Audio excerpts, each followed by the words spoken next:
తర్వాత అసలు deputy CM deputy CM అని గుడ్డలు బీక్కోవటమే కానీ స్వాతంత్రం వచ్చి మనకి ఎన్నాళ్ళైందా 75 సంవత్సరాలు చిల్లరైంది.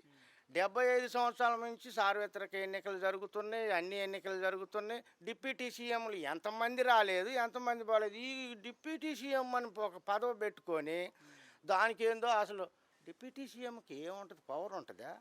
ఉండదుగా.